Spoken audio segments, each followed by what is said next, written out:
You know, a lot of people, because we send a document at the same time, a lot of documents, they tend to forget some of the documents. Then I found that even I sent some people the documents about the contract. It was not a contract.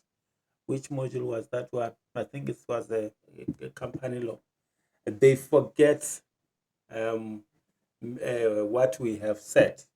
So it's very much important now that we also retrace back our step.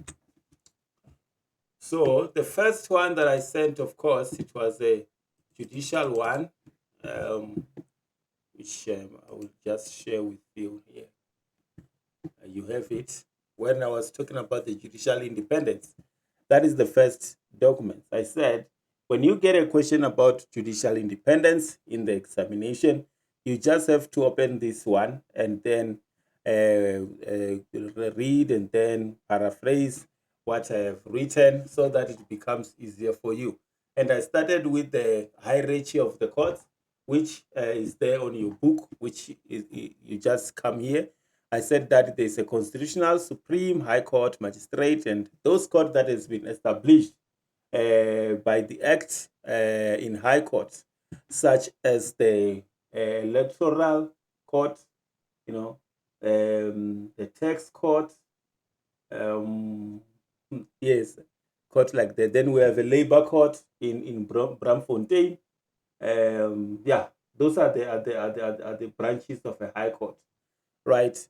So I said that we said that the constitutional court, which by the way, you just have to know that they have a final say in any matter regarding the legislation, and the president, so the conduct of president and the legitimate of the section of the statutes, and then it means that or the constitutionality of the statute, particular statute is confirmed by the CC.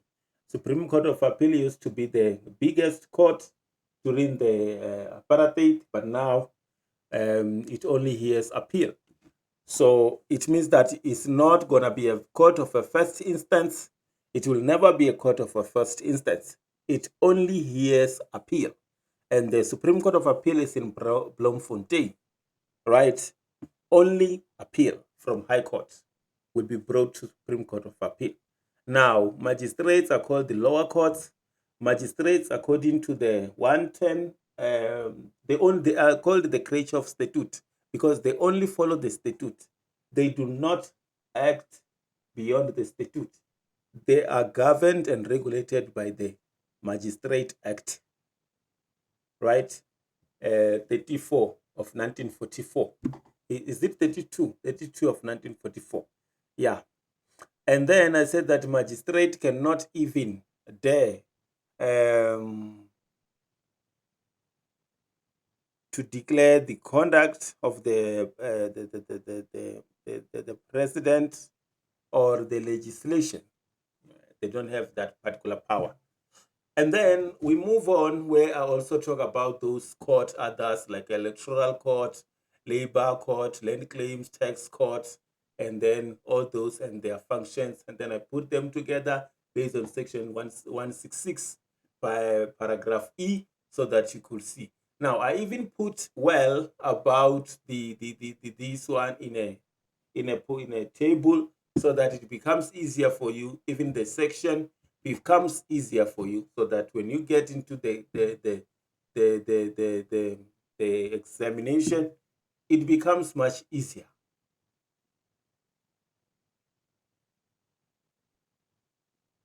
Right. Now, the jurisdiction of the magistrate, you learn more when you are doing CPR, Criminal Procedure Act. You will learn that when you go to magistrate district, you go for those minor offenses, those that is not even you can even go to prison for more than 3 years, and then regional can try rape and murder, yeah, and then high courts try all offenses, then if including high treason there in the high court. when we talk about the civil procedure, let me tell you now, in the civil procedure, um, it determined by the jurisdiction, meaning regional only hear the matter that is less than 200,000 rand. So if the matter is less than 200,000 rand, we go to magistrate, right?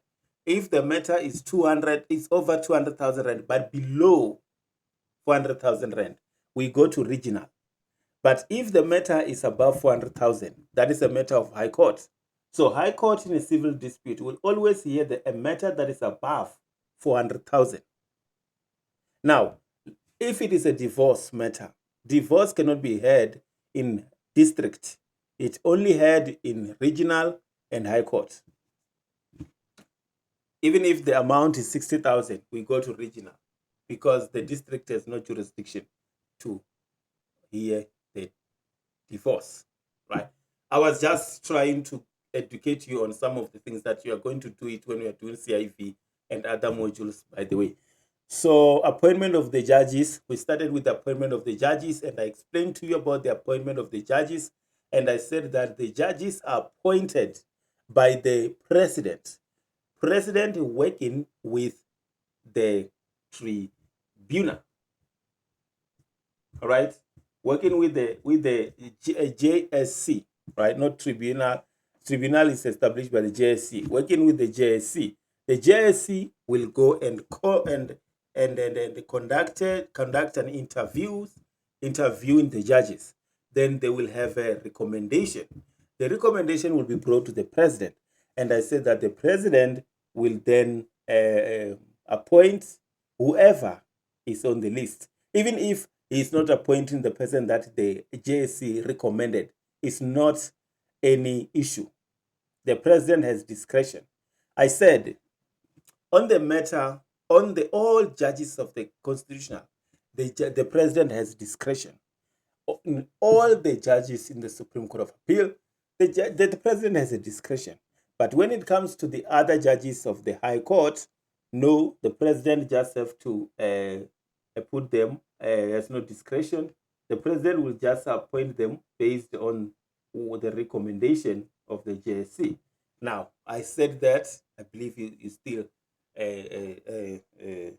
remember. Now, we move about the appointment of judges. The Chief Justice positions, who appoints and who he must consult. Now, I said Chief Justice in South Africa is Andisa Maya. Yeah, is it Chief Justice Maya? Is it Andisa or Andisa or what? Something like that. Yeah, Maya, Chief Justice Maya. She's the first woman. Maya has been known for adjudicating and then handing judgment in isiXhosa. There's I think that is 2 or 3 judgments that she handed down in isiXhosa. Yeah, that's Chief Justice Maya. Then we have a Supreme Court of Appeal, which we said that we have a JSC, and then we have a constitutional, and then we have other judges which they just appoint on the advice of the JSC. I've already said that. And then magistrates also are appointed under an act of parliament. Magistrates nowadays are on strike. They are not happy that the judges, because they regarded themselves as the judges, and they feel like they are undermined by being called magistrates. I think that they want to be they want to be judges nowadays. But if you check, magistrates are not judges, but they can hand down the life sentence. It's crazy. It's crazy that the person who is not regarded as a judge can hand down a life sentence. They can resolve much of the matters. So I think that it's time for us to take the magistrates serious in South Africa. And then we had a case that I have summarized for you, which was case of a Helen Suzman Foundation. I won't be putting much in this one. And then we go to security and financial security. And I said that I remember that when you only go for the non-renewable, term of 12 years. And I said that if you are new there in the CC, you can go for up to 15 years, right? But it's either when you get until the age of 70, which they can sit down and said, well, this guy has done great, let's extend. So it can be extended. But normally you will go for the 12 years, non-renewable. You go there, you sign 12 years, non-renewable contract, right? You know about this one. They've been doing this one. So even if they extend, when you reach 75, you are done. So who you become? You become a lawyer, because a lawyer does not go on a patient. So yes, if you want to become a magistrate, a judge, you can become a judge. Where after being a judge, you come back as a lawyer. That's why you see even old people still there as a lawyer. In fact, many people who are old are studying a law because they just want to have a place where they will be um, finding some hobby. People take this as a hobby nowadays. Just go there to be active, so that you won't be at home. And then the judge, of course, we talk about the removal of the judge. The JSC must establish the tribunal, and then that tribunal will check whether the judge has misconduct. If the judge has misconduct, then it means that they will recommend the removal of the judge, bring to the National Assembly. National Assembly will vote, the president will remove that particular judge. It happened to Shope, it has been happening to other. So this one affirmation of a independent judicial independent. As I said, I send you some documents. I'm no longer remembering. I also talk about the recusal of judges, and I said that is very much important. That I also send you about the recusal of judges. Why? Because in the examination you will find the question about recusal of judges, but when you check your textbook, you find that you only see recusal of judges in one sentence only, and there was no any other recusal.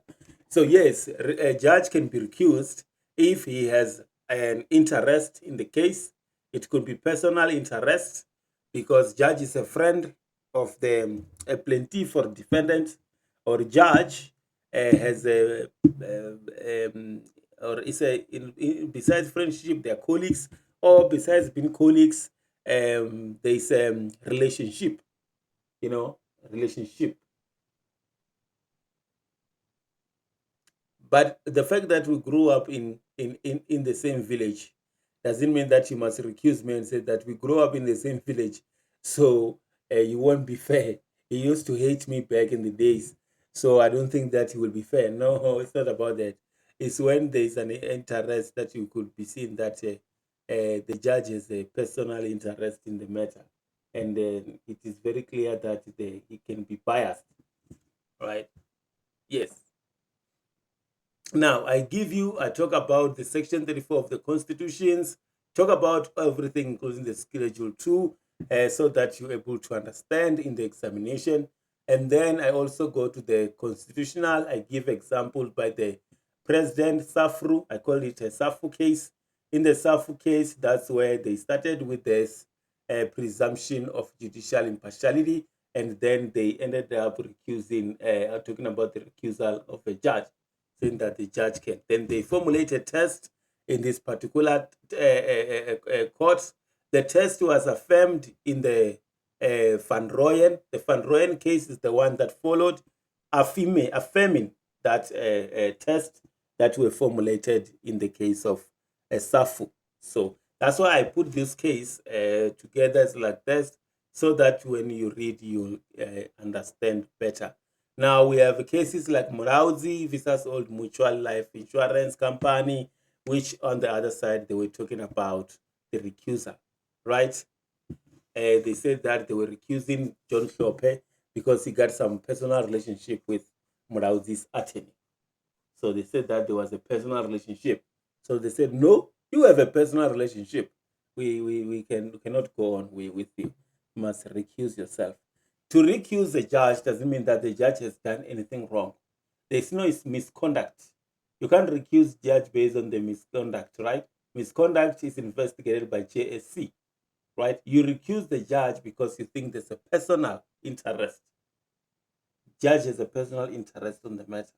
Or the judge, by the way you see it, the way he involved himself, he is likely to be biased. Yes. Then I contrast it with AfriForum versus Economic Freedom Fighter. And then you can see about the recusal.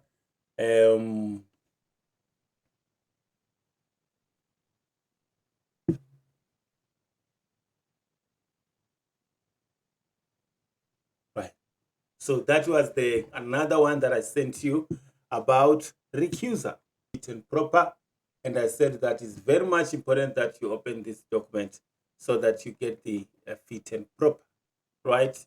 So we have read one question about the fit and proper, and I said that you come here and read and write this one about fit and proper. By the way, fit and proper, it goes to another. It's just that should I open it? Yes. Let me open it so that I can show you. So this is the fit and proper. You come and check how judge is fit and proper. That question was in the examination last semester, so you must be check out of the things when I open the documents so that you won't lose marks whereas you have documents on your side. I'm just opening so that when you get into examination, you have broader ideas. So here, remember that one is a fit and proper about the judges.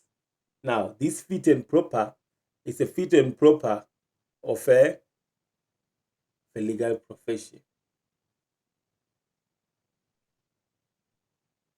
You who wants to be a lawyer, you need to be fit and proper.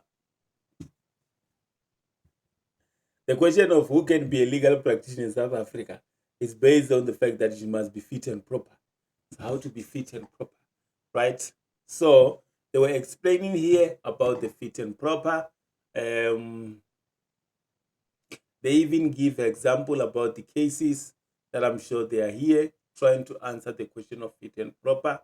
I won't dwell much about here, which goes with the moral character and so on. And then they give, and then there were some cases that they have supported in order to check the fit and proper. This one, by the way, it was about Mandela, right? Checking whether he was a fit and proper to be admitted again, and so on. There was a person. Then it goes to talk about the Fisher who was also struck off the role of advocates because of opposition to apartheid.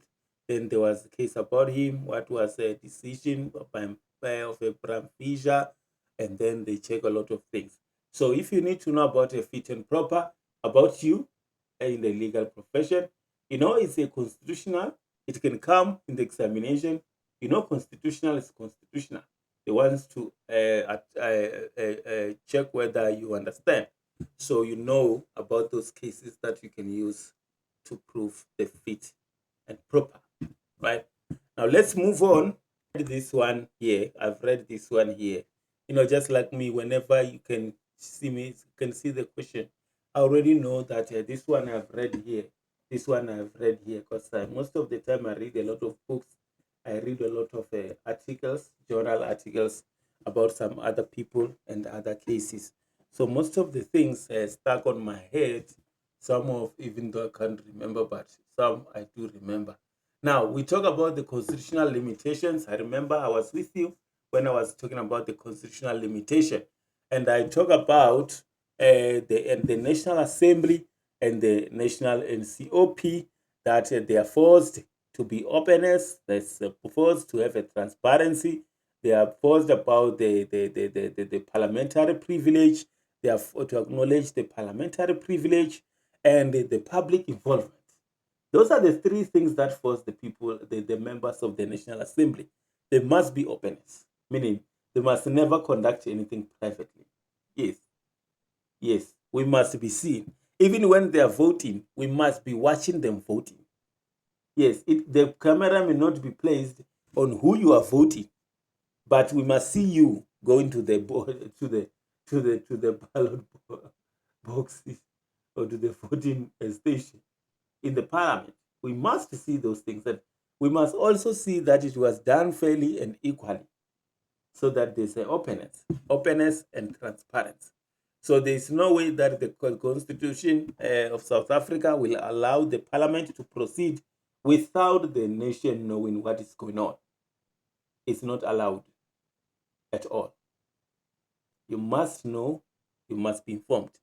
Number, if there is no, if the cameras are not working and so on, they can even uh, postpone. Now, we look at the parliamentary privilege. Parliamentary privilege, as I have said to you, I said that it allows the members of the National Assembly to engage robustly without having the second thought of defamation. Remember, you can defame someone, and the next day you find yourself receiving papers from court as someone saying that you are held liable for defaming this particular person. So there's no defamation because everyone should engage robustly.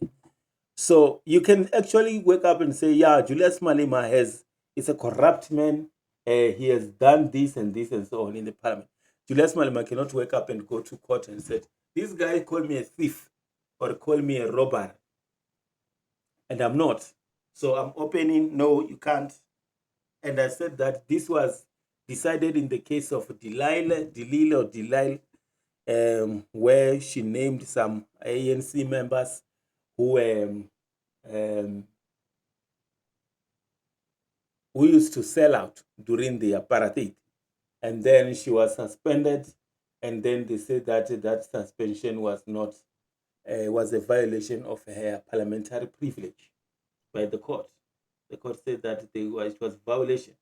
That's why people in parliament, you see them saying a lot to each other, and nobody dares to go to court because of the parliamentary privilege.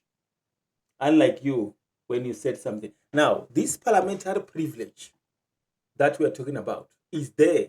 If you are going to talk about also in court, we have, when you do the PVL 370, no, it's not a PVL, it's a LVE, LEV, law of evidence.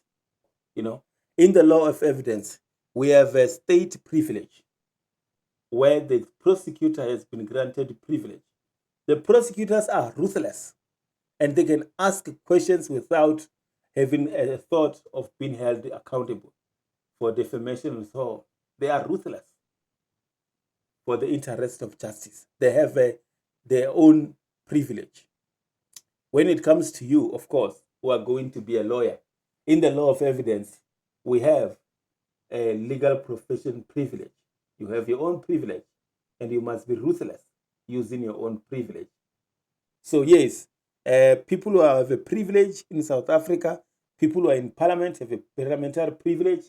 People in a court as a legal profession privilege, and then judges, and then on the other side, the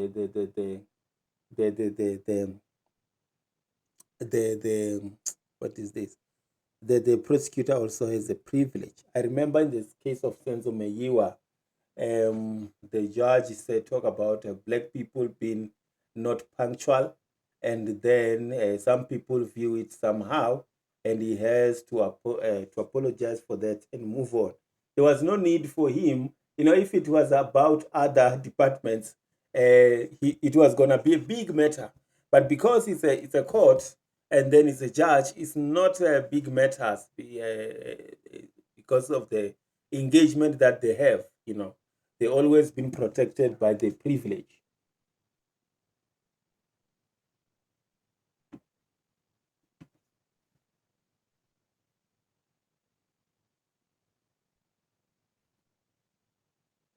Okay, I hope now you understand about the privilege.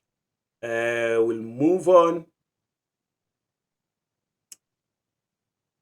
Yes, Democratic Alliance. No, not this one. It's the one of the delay.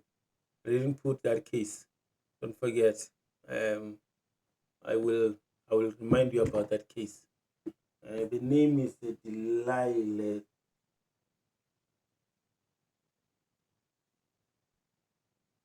Mm.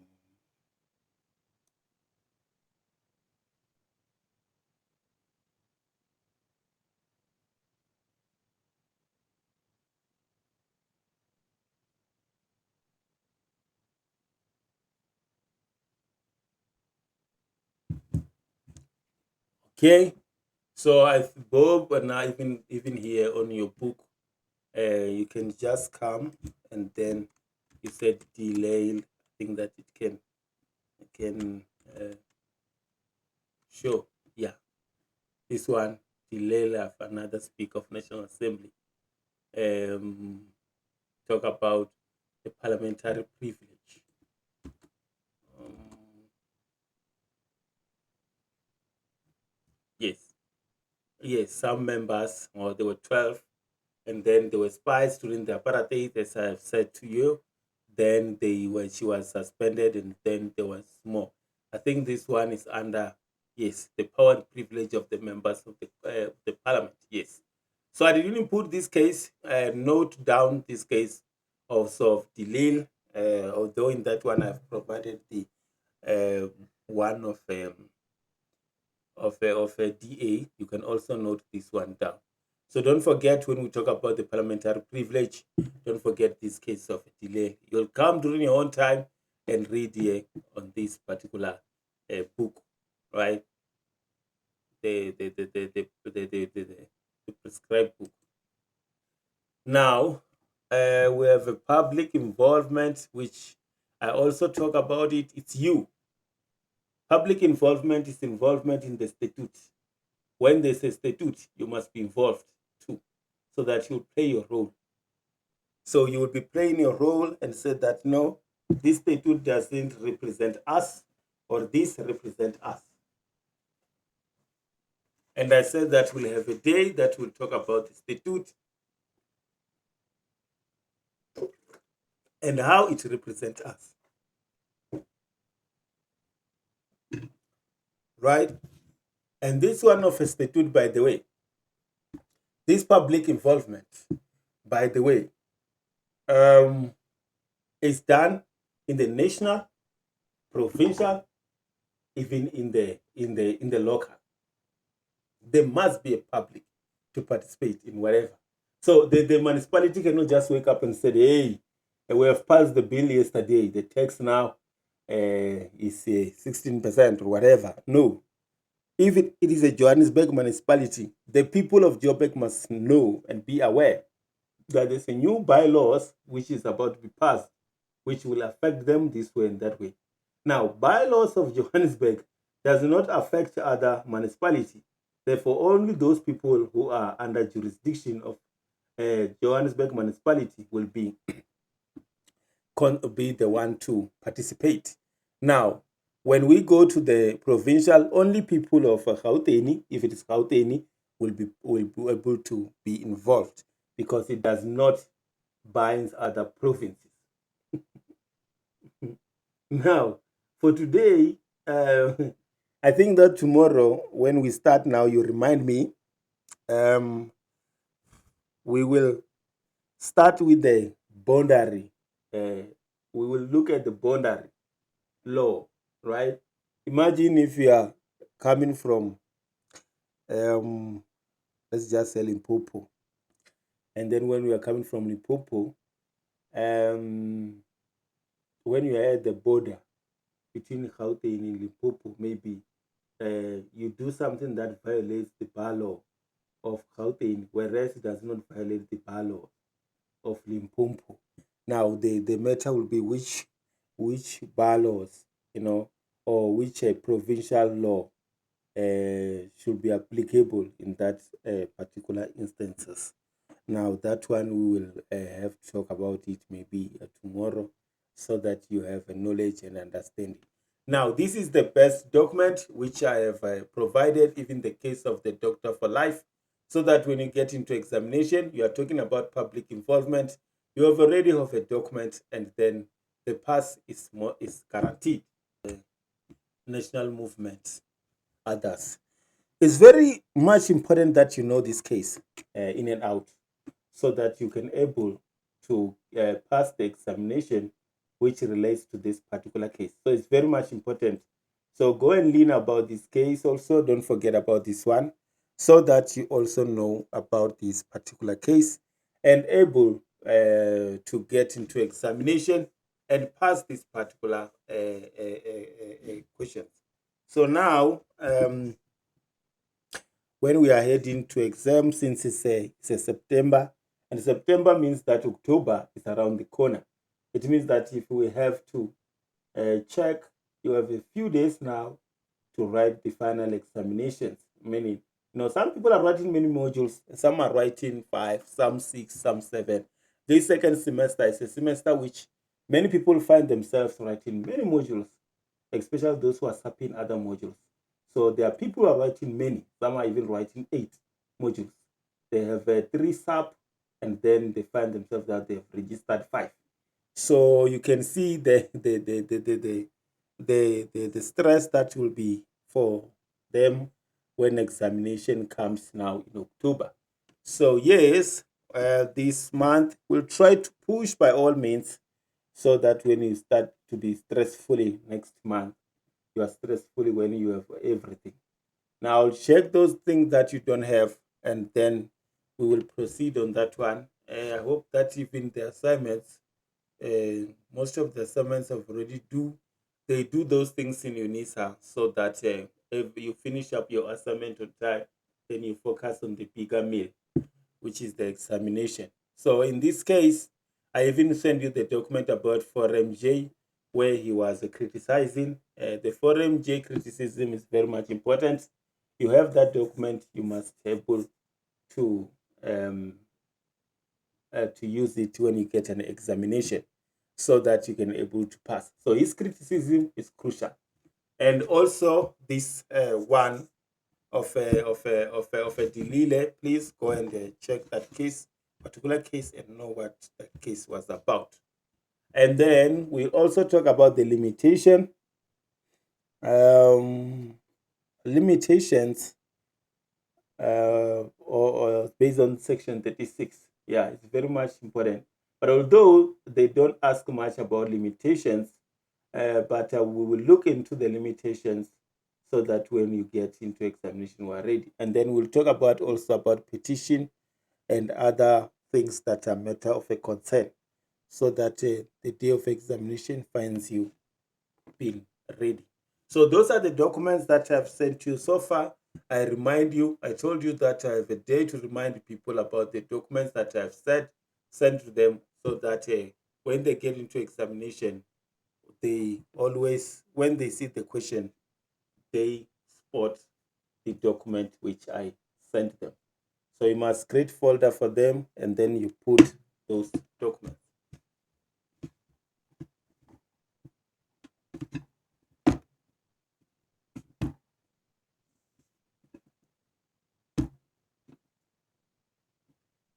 Okay. Now, I see no problem. Those are the one will start tomorrow.